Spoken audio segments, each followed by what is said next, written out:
بسم اللہ الرحمن الرحیم۔ السلام علیکم۔ شادی کے لیے والدین کو مجبور کرنا کیسا ہے؟ والدین کا اولاد پر بڑا حق ہوتا ہے۔ والدین کی اطاعت اور ان کی بات ماننے میں ہی خیر ہے۔ شریعت میں والدین کو اف تک کہنے کی ممانت ہے، اگرچہ کہ کوئی سخت جملہ کہنا یا ناراضگی کا اظہار کرنا۔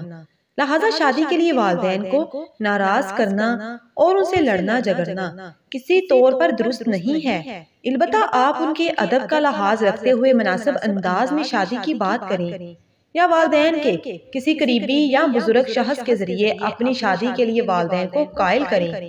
والدین کو بھی چاہیے کہ شادی میں فضول رسموں اور فضول خرچیوں سے اجتناب کرتے ہوئے نہایت سادگی کے ساتھ آپ کی شادی کروائیں۔ کم خرچ والی شادی کو ہی نبی کریم صلی اللہ علیہ وآلہ وسلم نے خیر و برکت والی شادی قرار دیا ہے۔ ارشاد باری تعالیٰ ہے، اور حکم کر چکا تیرا رب کہ نہ پوجو اس کے سوا کسی کو، اور ماں باپ کے ساتھ بھلائی کرو۔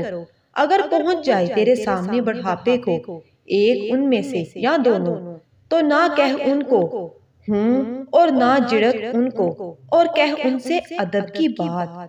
اس آیت کی تفسیر میں مفتی محمد شفیع صاحب لکھتے ہیں، امام قرطبی فرماتے ہیں کہ اس آیت میں حق تعالیٰ نے والدین کے ادب و احترام اور ان کے ساتھ اچھا سلوک کرنے کو اپنی عبادت کے ساتھ ملا کر واجب فرمایا ہے، جیسا کہ سورۃ لقمان میں اپنے شکر کے ساتھ والدین کے شکر کو ملا کر لازم فرمایا ہے، یعنی میرا شکر ادا کرو اور اپنے والدین کا بھی۔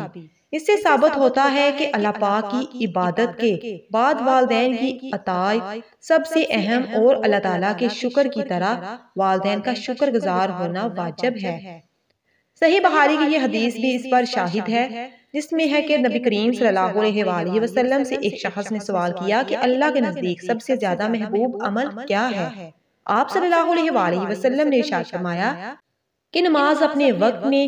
اس نے پھر دریافت کیا کہ اس کے بعد کون سا عمل سب سے زیادہ محبوب ہے؟ تو آپ صلی اللہ علیہ وآلہ وسلم نے فرمایا والدین کے ساتھ اچھا سلوک۔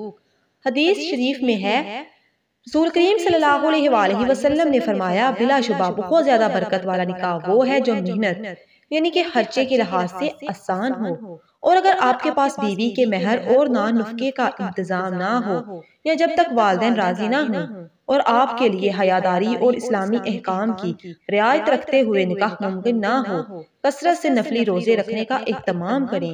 حدیث مبارکہ میں ہے کہ جو نکاح کی استطاعت نہ رکھتا ہو تو اسے روزے رکھنا چاہیے، کیونکہ یہ نگاہوں کے جھکاؤ اور شرمگاہ کی حفاظت کا ذریعہ ہے۔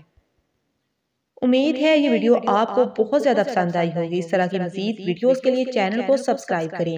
کمنٹ سیکشن میں ہمیں لازمی ٹاپکس بتائیں تاکہ ان پر مزید ویڈیوز بنائیں۔ ملتے ہیں کسی اور اچھی سی ویڈیو کے ساتھ، تب تک اپنا اور اپنے